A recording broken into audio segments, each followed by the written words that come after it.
E comecei a querer dar resposta a elas. E com essas perguntas veio uma palavra muito interessante que o Espírito Santo testificou no meu coração e eu quero compartilhar com vocês hoje. Deixa eu fazer uma pergunta para vocês. Se for perguntado a você o que você veio fazer nesse mundo, você sabe responder? Quem aqui sabe responder o que veio fazer nesse mundo? Irmão Marli sabe. Quem mais sabe? Vocês sabiam? Parece uma pergunta fácil, mas é uma pergunta difícil. Tá. Vocês sabem o que vocês vieram fazer nesse mundo? Você sabe por que você existe?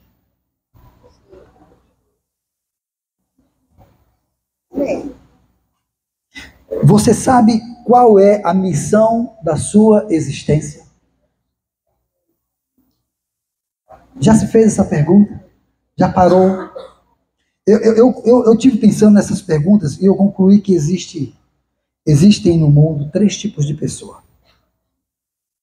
Existem as pessoas que vivem sem se dar conta do seu propósito de vida. Essas pessoas são aquelas que vivem o melô do Zeca Pagodinho. Deixa a vida me levar, vida leva eu. Vocês estão entendendo? Não tem... Elas não conseguem entender por que estão nesse mundo. E os dias passam e elas vivem conforme o dia. Se o dia lhe for bom, eles, tá bom, tá tudo bem. Se for mal, tá tudo mal. E aí vai vivendo. E no dia seguinte passa um ano, e um outro ano, e depois... E aí ele começa a ir atrás de conquistas e tentar preencher, tentar dar um sentido na vida, e aí começa a lutar por coisas, e começa a adquirir coisas, e faz uma montoeira de coisas, e junta tanta coisa. Eu conheci uma mulher, quando eu fazia produção musical, ela veio até mim e disse, eu queria que você produzisse, na época era aqueles que a gente chama de CD, né? Hoje não tem mais CD, né? Hoje tudo na Spotify, como é que é? Spotify, Weezer. É isso aí. Entendeu? Disney. Pois é. Eu ainda sou da época do bolachão vinil. Que é dessa época? Quem lembra que tinha aqueles discos? Que, lado A, lado B. Fita cassete, né? Toca-fita auto-reverso. Irmã Marli, a senhora lembra desse negócio? Eita. Eu ainda sou dessa época. Mas também sou da época do CD. Eu também sou da época do DVD. Também sou da época do Blu-ray. Quem lembra do Blu-ray? Tem gente que nunca nem ouviu falar, né? Porque foi tão rápido, né? Pois é. E aí eu conheci uma mulher, que essa mulher veio a mim e disse assim, meu querido, eu queria que você produzisse o meu CD. Aí eu produzi, fiz tudo os arranjos. Ela cantava? Não, ela não cantava. Mas ela precisava preencher uma lacuna na vida dela. E ela achava que cantando, e eu achei aquilo interessante, ela disse, tinha um sonho de gravar um CD. E ela gravou. Lá a gente faz umas mágicas no estúdio, né? A pessoa desafina, a gente afina a pessoa. E lá dentro do estúdio fez essas coisas. A tecnologia tem essas coisas. A gente fez um grande arranjo e tudo, tal, ela gravou, enfim.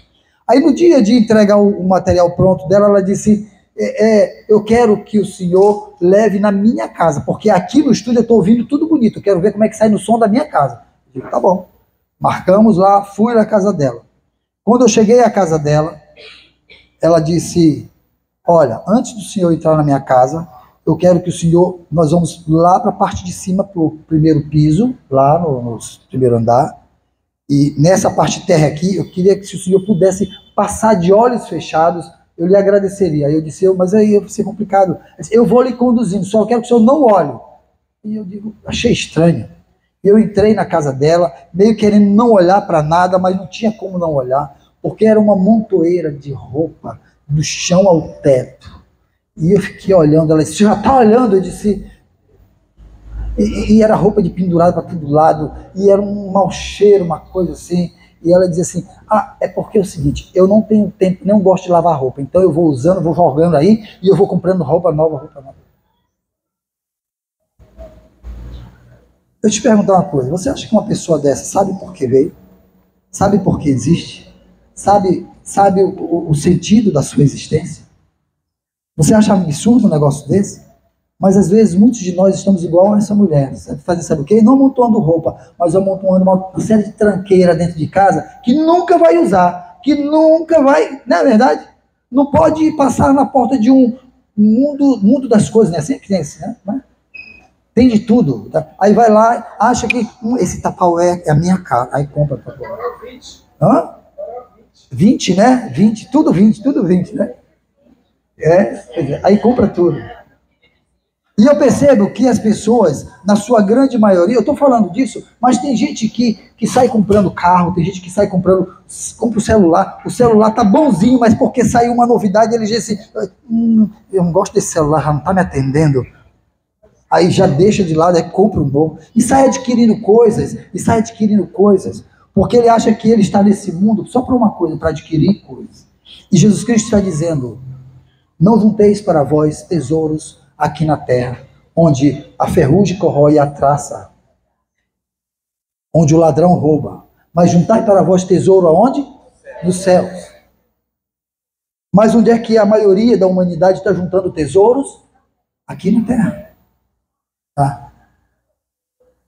Eu morei em São Paulo com a pastora durante algum tempo, e quando nós morávamos lá, a gente experimentou lá em São Paulo o que chamava de rodízio de placa, né? Então, você tem dia que é uma até placa com terminação tal, não é assim, Jaleu? É assim que acontece para aquelas bandas de lá. Aí se a sua placa termina com o número 8, então aquele dia do número 8, todo o carro que termina com o número 8 não roda naquele dia. Aí o que as famílias faziam? Compravam 4, 5 carros, porque tinha um carro para cada dia da semana. Ia juntando, era uma montoeira de coisa, sabe? As pessoas, elas não entendem. Elas não entendem que existe um propósito para as suas vidas. E como elas não compreendem, elas vivem a vida de qualquer jeito. Existem também aqueles que sabem qual é o seu propósito. Eles reconhecem que tem um propósito na vida. E muitos desses estão aqui, dentro da igreja. Eles sabem qual é o seu propósito de vida, mas eles teimam em não obedecer o seu propósito. Eles sabem que tem um chamado, que foram escolhidos, que foram separados, eles sabem que foram amados, eles sabem que foram arrebanhados por Cristo Jesus para viverem um propósito que Deus já mostrou para eles qual é. Mas sabe o que eles fazem? Eles teimam em não viver esse propósito. Eles acham o seguinte, sim, que podem se esconder de Deus, que podem fugir do propósito de Deus para as suas vidas. E muitos até fogem. E nessa fuga, eles fogem para tão longe que não tem mais retorno. Lamentavelmente. Quantas pessoas que cantavam e hoje não cantam mais, que pregavam e hoje não pregam mais, que profetizavam e hoje não profetizam mais, que eram professores na igreja e hoje não ensinam mais, nem em casa, que eram facilitadores na sala das crianças e que hoje não desempenham o seu papel. Quantas pessoas tinham no seu coração aquele ardor por visitar, por vidas, e hoje não tem mais?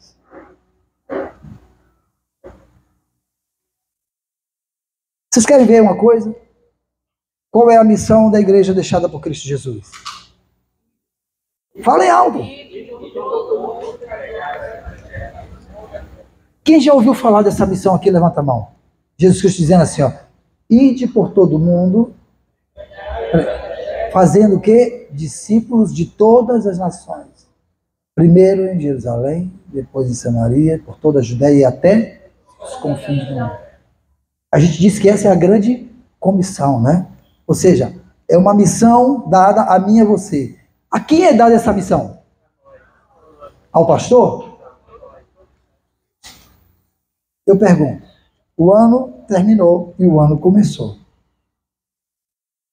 Quantos de vocês ganharam uma pessoa para Jesus esse ano de 2024? Só uma. Só uma pessoa. Eu ganhei uma pessoa para Jesus, eu cuidei dele, eu discipulei e o fruto não se perdeu. Quantos ganharam uma pessoa para Jesus esse ano?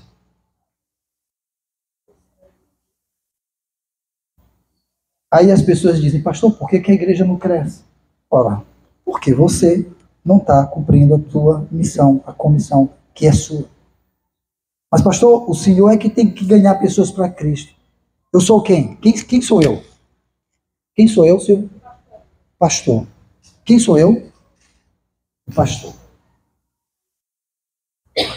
Vamos pensar num grande rebanho de ovelhas. Dá para imaginar um grande rebanho de ovelhas? Normalmente, um grande rebanho de ovelhas tem um pastor. Tem ou não tem, Nilson? Um pastor que pastoreia elas. Já viram essa figura do pastor que cuida das ovelhas? Gente, me ajudem a pregar esse sermão. Já viram essa figura? Ok. Quantos de vocês já tiveram a oportunidade de ver um pastor de ovelhas? Alguém que cuida de ovelhas? Mesmo que seja na televisão, em filme. Alguém? Bom. Vocês que já viram na televisão ou no filme, já viram alguma vez um pastor de ovelha grávido de ovelha? Nunca viram? Já viram? Dá para imaginar um pastor com uma barriga desse tamanho assim? O que é isso, pastor, na sua barriga? É uma ovelha que eu estou gerando. Aí dá tantos meses, não sei quantos meses é a gestação de uma ovelha, aí nasce, pronto, mais uma ovelha que eu gerei. Quem é que gera ovelha? Quem é que gera ovelha? Mas por que trazem para a igreja, para o pastor gerar? Por que cada um está parindo a sua ovelha? Qual é o propósito da igreja? Ei, qual é a missão? Repitam. Fala, vocês sabem, vocês conhecem, falem.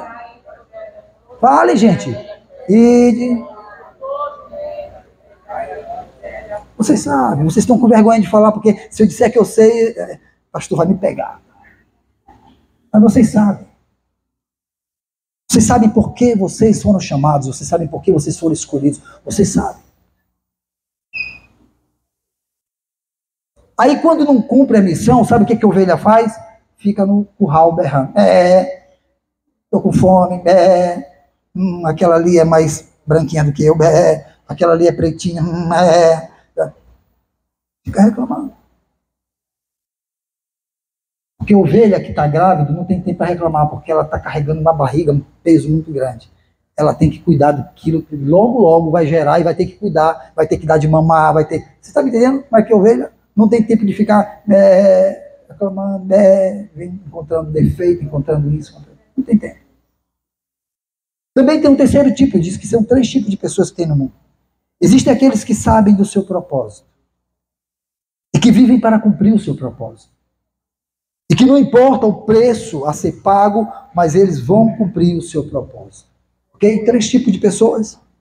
Os que vivem sem saber, sem se dar conta do seu propósito. Os que sabem do seu propósito, mas preferem fingir que não sabem. Fogem dele. E terceiro, os que conhecem e reconhecem o seu propósito. E que vivem e fazem de tudo, não importa o preço que tiver que pagar, fazem de tudo para viver o seu propósito. Quem é você nesse mundo? Quem é você nesse mundo?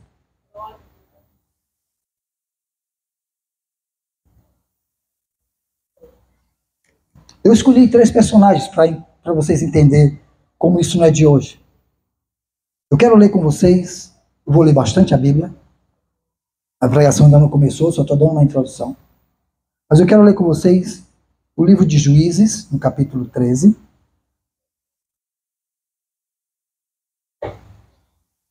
Você está usando essa versão aqui? Não.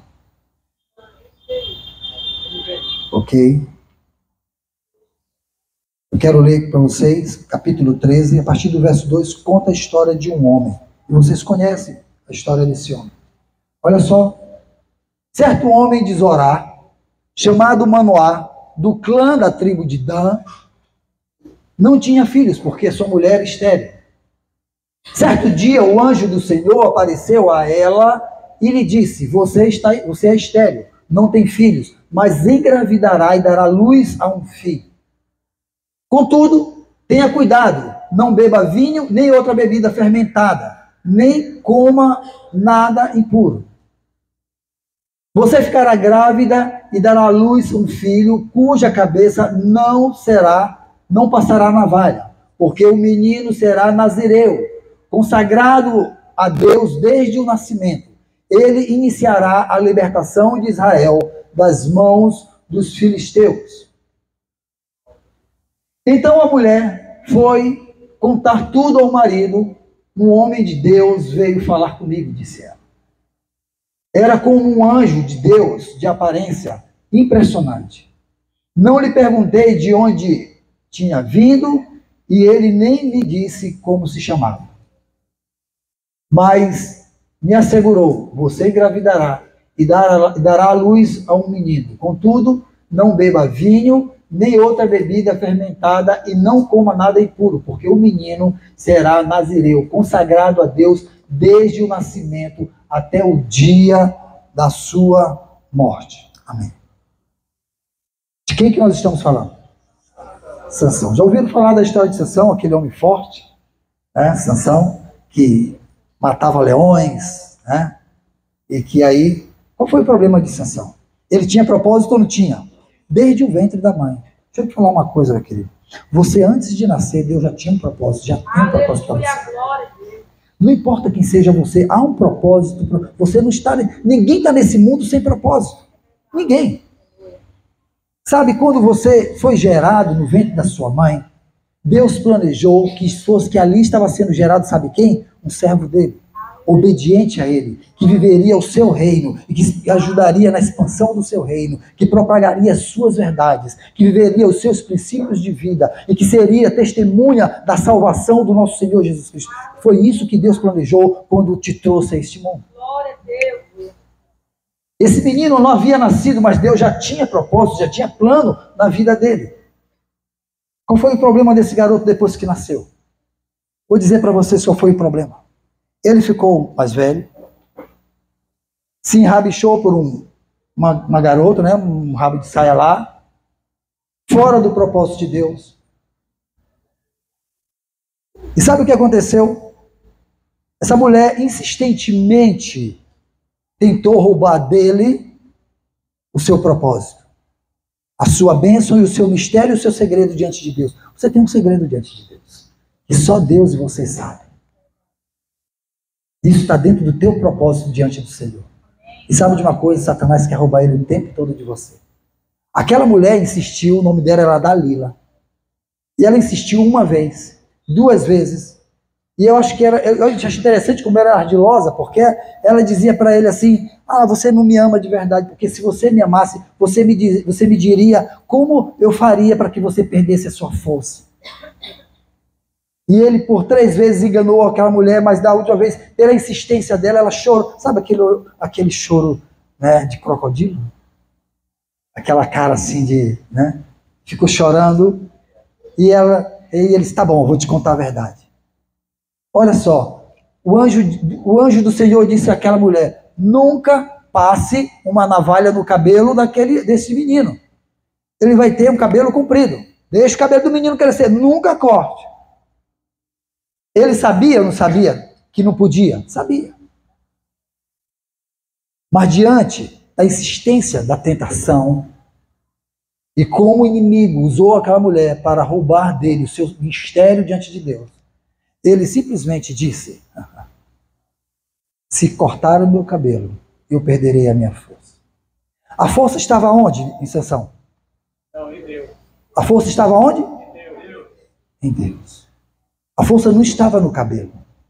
A Bíblia diz que todas as vezes que era preciso, o Espírito de Deus se apoderava de Sansão e ele ganhava uma grande força e ele vencia o mal. Sabe de uma coisa? Todas as vezes que você está ameaçado, o Espírito de Deus se apodera de você. E é Ele que te faz vencedor. É Ele que te faz vitorioso. Isabel e Eric, lembra daquele dia de tristeza, daquele dia de angústia? Como ter força no dia daquele? O Espírito de Deus se apodera dos seus servos e faz assim: olha, ei, eu estou contigo. Eu sou tua força, eu sou tua fortaleza. E te faz vencedor. Hoje eu dei uma. Quantas vezes chorando nós nos falamos, dia de tristeza? Foi ou não foi? Mas sabe, o Espírito de Deus se apodera de você, filho, e te faz ser vencedor até os dias de hoje, vai te fazer vencedora muito mais. Você está entendendo? Vocês estão entendendo como é que Deus age na vida da gente? Então, a força de Sansão não estava no cabelo dele. estava na presença de Deus, na vida dele, do Espírito de Deus. A Bíblia diz: o Espírito do Senhor se apoderava dele. O que aconteceu? Ele negociou a obediência a Deus. E quando ele negociou, a Bíblia diz: o Espírito do Senhor se retirou dele. E o mal lhe acometeu. Você sabe qual foi o pior mal que foi acometido a Sansão? Não foi ele ter perdido a força, foi ele ter perdido a visão. E esse é o maior mal que acomete aqueles que perdem a comunhão com o Espírito de Deus, perdem a visão diante de Deus. Tem muita gente cega espiritualmente porque simplesmente negociaram o seu segredo, o seu mistério divino com o pecado, com o inimigo das nossas almas. Eu escolhi um segundo tipo de homem, que representa aqueles que sabem o seu propósito, conhecem o seu propósito, mas preferem fugir dele. Eu quero ler com vocês Jonas, capítulo 1. E vocês conhecem essa história. Verso 1. Diz assim: a palavra do Senhor veio a Jonas, filho de Amitai, com esta ordem. Olha, veio com um pedido. A palavra de Deus veio com um pedido para Jonas? Veio com o quê? Uma ordem. Qual era a ordem? Vá depressa à grande cidade de Nínive e pregue contra ela, porque a sua maldade subiu até a minha presença para bem. Olha só, a palavra de Deus veio como ordem a Jonas e disse: olha, vai à grande cidade de Nínive e prega a favor dela. Foi isso? Não, disse prega contra ela. Por quê? Porque o pecado dela tem subido até mim, tem cheirado mal. Qual era o propósito de Deus com Nínive? Resgatá-la. Mas o ódio no coração de Jonas não permitia, por aquele povo, não permitia que ele fizesse isso. Às vezes os sentimentos contrários que habitam dentro de nós nos roubam do centro da ordem de Deus. Deus tem nos dado uma ordem, mas às vezes a gente se cerca de sentimentos ruins, de chateação, de tristeza. É uma melindragem daqui, é uma mágoa da acolá. Não, porque a irmã fulana falou isso. Porque a irmã fulana faz aquilo. Porque o pastor, ele se comporta assim, ele brinca daquele jeito. Eu estou magoado, estou feliz. Vou fazer biquinho. Já não sou mais dessa igreja. Já não sou mais desse povo. Vocês acham que é o Espírito de Deus que está semeando esse tipo de sentimento no coração? Não é. É Satanás que está tentando roubar a ordem de Deus para a tua vida. Olha, meu querido, Deus te trouxe um dia para esse lugar, para você servir aqui neste lugar. Então, deixa eu te pedir uma coisa. Não fique negociando com Satanás, o chamado de Deus, para onde ele te chamou. Sabe o que foi que Satanás fez? Começou a semear, no ouvido de Jonas. Olha só o que Jonas fez. Jonas, porém, fugiu da presença do Senhor. Pode-se fugir da presença do Senhor? A palavra de Deus diz que se no monte ele estiver, lá ele está. Se no mais profundo vale você descer, lá ele está. Sabe? Se nas alturas você, lá ele está. E se, sabe, Deus está em todos os lugares. Não há como fugir. Mas Jonas achava que podia fugir da presença de Deus. Olha lá, dirigindo-se para Tarsis. Lembra-se dessa cidade? Quem era dessa cidade depois? Paulo de... Lá estava Jonas fugindo para Tarsis. Desceu a cidade de Jope, onde encontrou um navio que se destinava àquele porto. Depois de pagar a passagem, embarcou rumo a Tarsis para fugir do Senhor.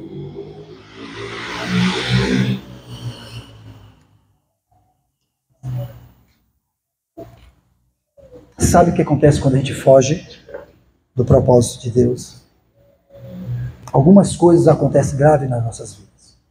Primeiro, que você fica em risco de vida.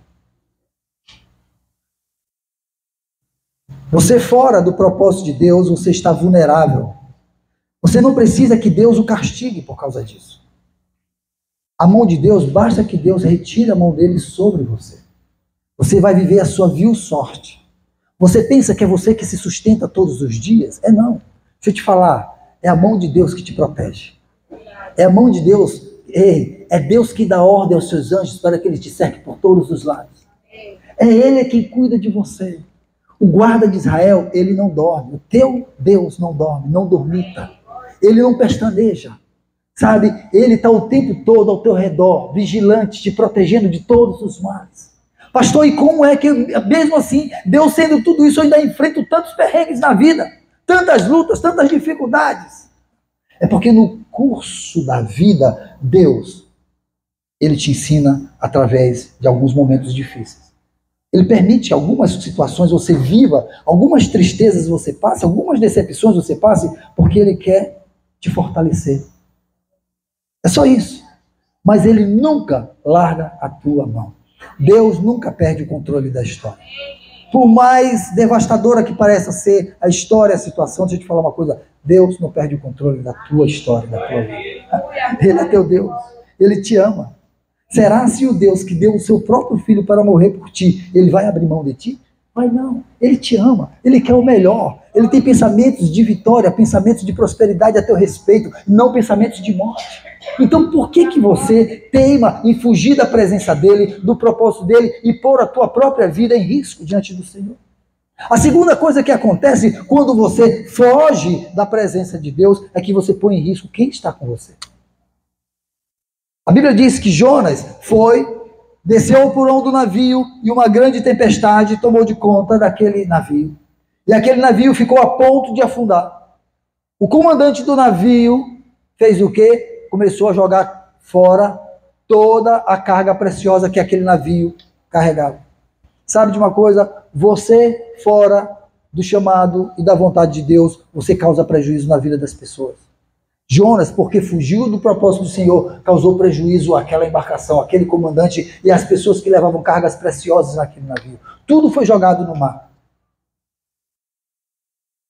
Você, quando foge da presença de Deus, você inclusive põe em risco a vida de outras pessoas. Aquelas pessoas estavam prestes a morrer.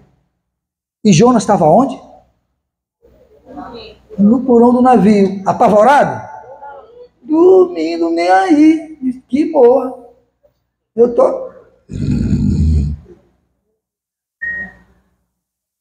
A pessoa fora do propósito de Deus, ela não se dá conta do mal que ela está causando à vida dos outros. Então, para ele, não está nem aí. As pessoas vão morrer e ele não se dá conta disso, porque está fora do chamado e do propósito de Deus, da aliança de Deus com ele. Meu querido, pare de brincar com a ordem de Deus para a tua vida. Porque você pode causar prejuízo a você mesmo. O que é pior, você pode causar prejuízo para a tua família, pode causar prejuízo para a tua empresa, para os teus amigos e principalmente para a tua igreja. Pare de brincar com isso. Seja honesto diante de Deus.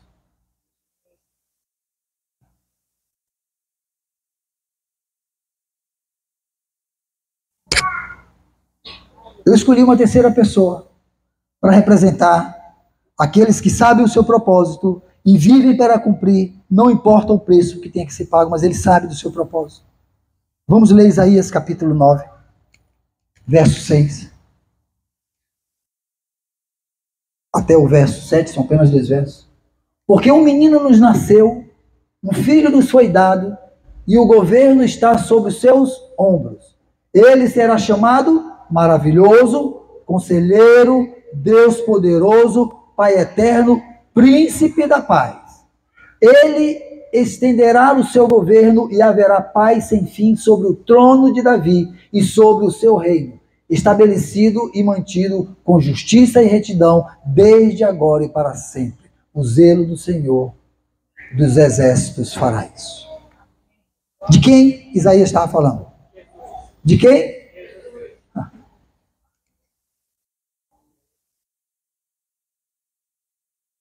Lá na frente, o escritor aos Hebreus diz que ele não tomou por usurpação o fato de ser quem? Igual a Deus. Antes ele deixou o quê? O seu trono de glória e fez o quê? Habitou entre nós e foi obediente até quando? Até a morte e morte de... Esse é o teu Salvador. Amém. O nome dele? Jesus Cristo. Amém. O El Shaddai. Sabe?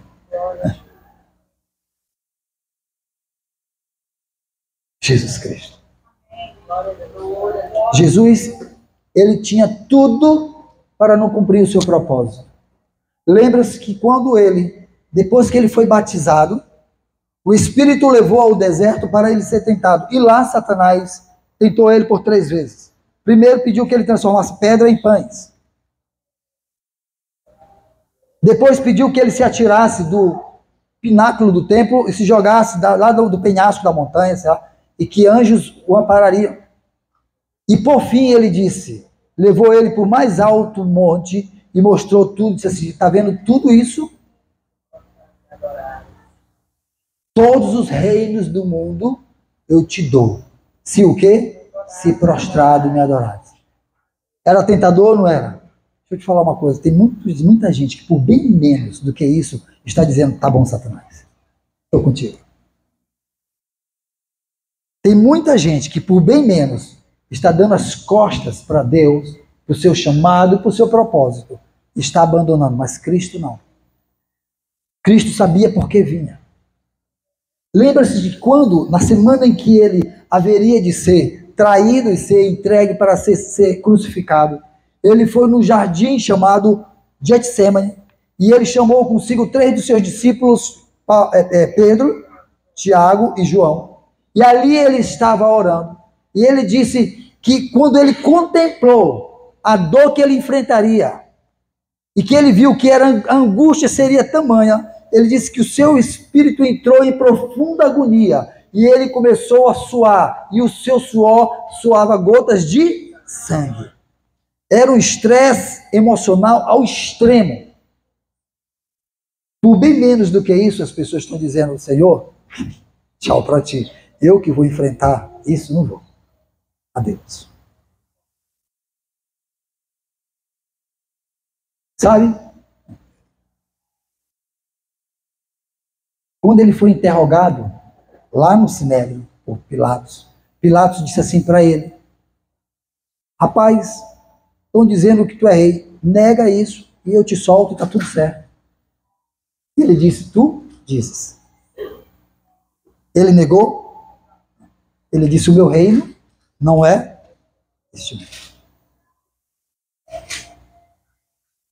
Ele sabia o que estava para cumprir. Deixa eu te dizer o que esperava Cristo. Eu já falei sobre isso aqui.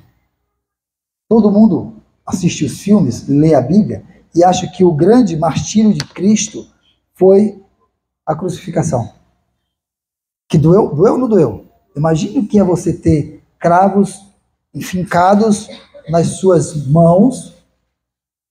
Imagine que são seus pés postos um sobre o outro e um cravo grosso atravessando. E aí, tudo aquilo sustentando o peso do seu corpo.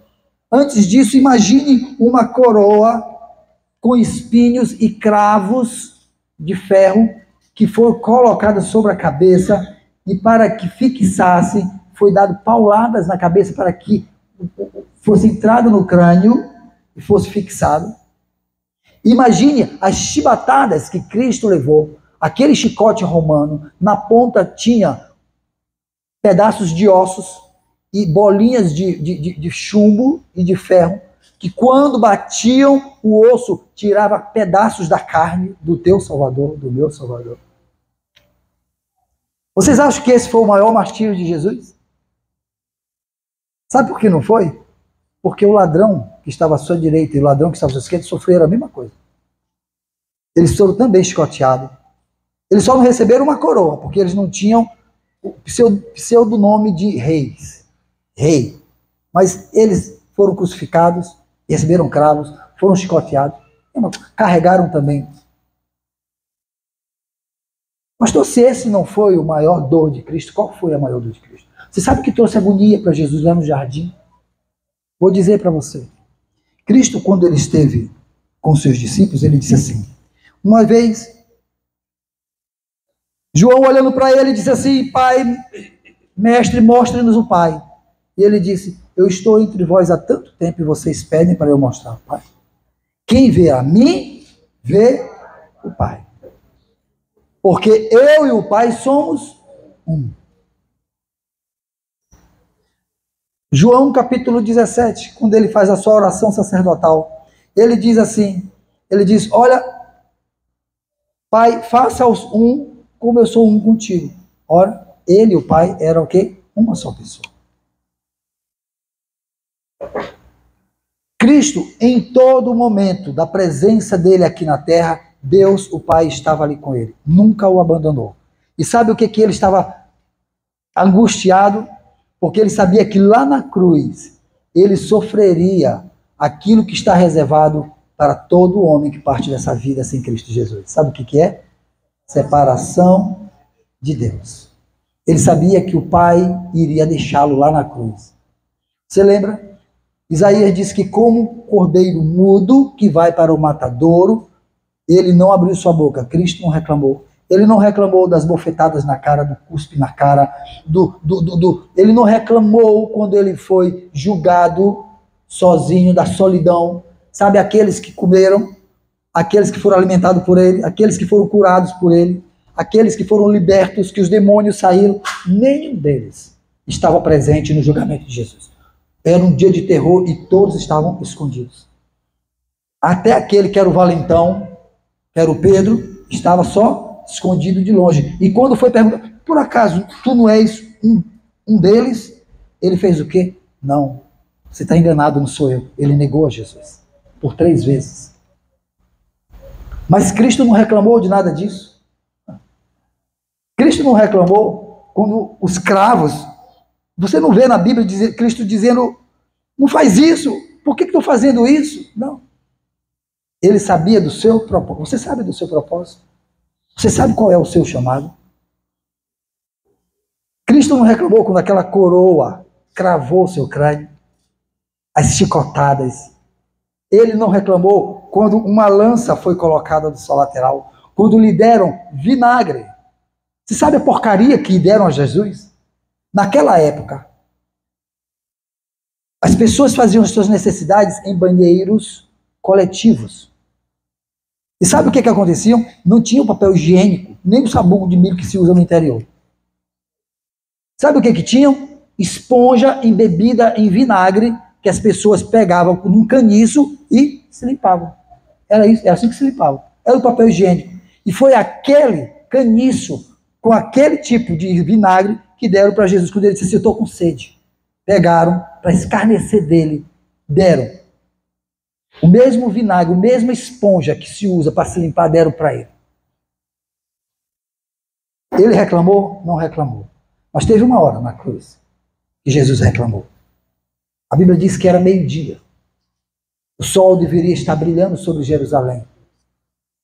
Mas o sol negou a sua luz, se fez trevas. Porque naquele momento, meu e o teu pecado foi jogado sobre o Cristo. Ele recebeu os nossos pecados. E naquele momento, como Deus é santo e não pode ter comunhão com o pecado, sabe o que foi que Deus fez? Se separou do Filho. E sabe o que foi que Jesus fez? Reclamou. Ele disse, Deus meu, por que tu me desamparou? Por que tu me deixou? Vocês entendem?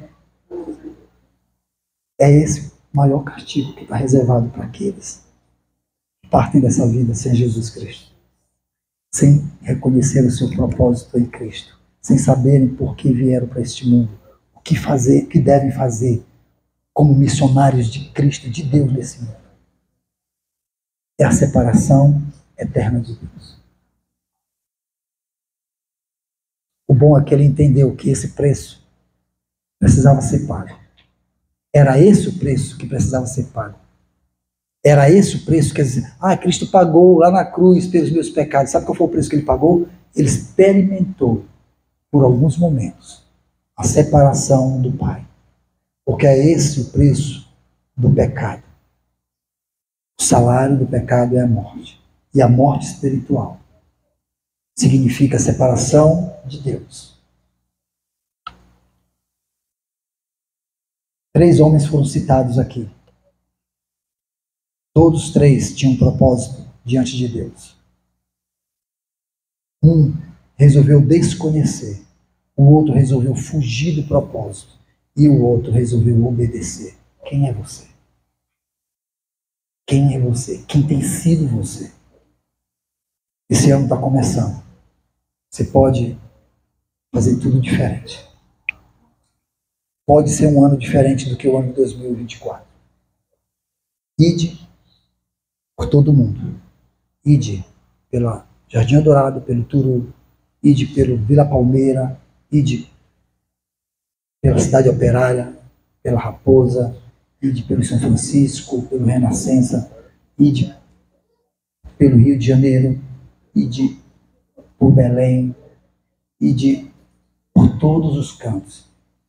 E façam discípulos, ensinando-os em nome do Pai, do Filho e do Espírito Santo. Você sabe qual é o desafio para você este ano? O desafio é parar de reclamar. É parar de vir para essa igreja, sentar aqui, começar a ver defeito e tudo e dar frutos. Você só pode reclamar se você frutificar. Se você não der fruto, cala a tua boca e para de reclamar. Se você não ganhou para Cristo, pare de reclamar aqui nessa igreja. Seja primeiro crente frutífero, para então reclamar.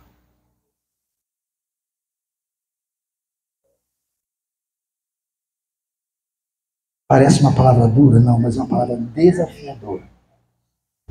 O que esse pastor está fazendo essa noite aqui é desafiando você a sair da sua condição cômoda, de vir para cá para julgar se a luz está clara demais, se o som está alto, se está baixo, se o louvor é bom, se não é bom, se o pastor está brincando demais, se não está, o jeito do irmão fulano, o jeito do irmão Cito, para com isso. Viva você a sua vida em obediência a Deus. Viva você a sua vida servindo a Deus e dando frutos. Se todo mundo aqui nessa igreja fizer isso, se cada crente dessa igreja que ocupa essas cadeiras fizer isso, nós vamos terminar essa igreja aqui tendo que comprar mesmo tanto de cadeiras, e aí, ou talvez até mais. Aí você vai poder dizer assim, você vai parar de perguntar para o pastor por que a igreja não cresce. Porque a igreja vai crescer. Porque a igreja depende que você gere ovelhas, cuide delas. Cuide delas. Seja frutífero. Amém? Vamos ficar de pé.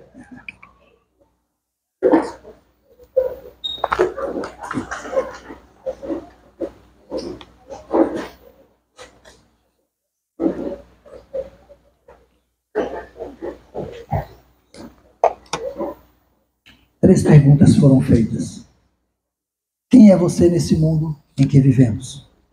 Você sabe para que você existe? Você sabe qual é a sua missão? Hoje você está saindo daqui lembrando de qual é a sua missão, qual é a sua função, qual é o seu papel no reino de Deus. Três tipos de pessoas foram apresentados. Os que vivem sem se dar conta do seu propósito de vida. Os que sabem do seu propósito, mas preferem fugir dele, apresentando argumentos, desculpas, reclamações. E os que sabem do seu propósito e vivem para cumpri-lo, não importa o preço, não importa o erro do outro, não importa o que aconteceu, eu vou cumprir o meu propósito. Quem é você? Quem é você no reino de Deus? Quem é você nesse mundo? Quem é você nesta terra? Amém? Amém. Meus queridos, eu acho que hoje é dia de aliança, de renovação de aliança.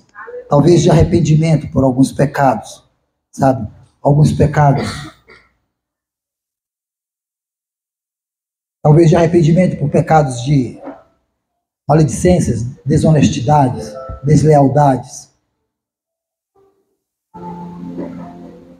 E talvez você precise ser honesto diante de Deus e admitir: eu passei do limite. E se você de fato, de verdade, é crente em Cristo Jesus, você vai poder admitir isso. E se Cristo alcançou o teu coração um dia, de verdade, se isso é verdade, você vai parar de dar desculpas e vai dizer assim: ei, a partir de hoje, eu quero dar frutos no reino de Deus. E parar de reclamar. Essa palavra me foi dada quando eu estava na estrada. O Espírito do Senhor disse: fala isso à minha casa, aos meus filhos. E se Ele pediu que eu falasse isso, Ele tem algum propósito nisso. Eu não sei para quem Ele está falando e com quem Ele está ministrando, mas ministrou demais no meu coração. E eu sei que essa palavra encontrou endereço.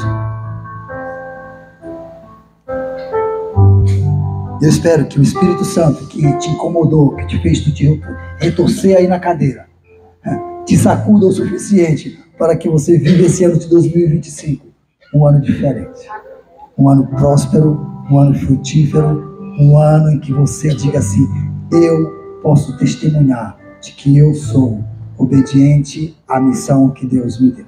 Amém? Amém. Você quer fazer essa aliança renovada?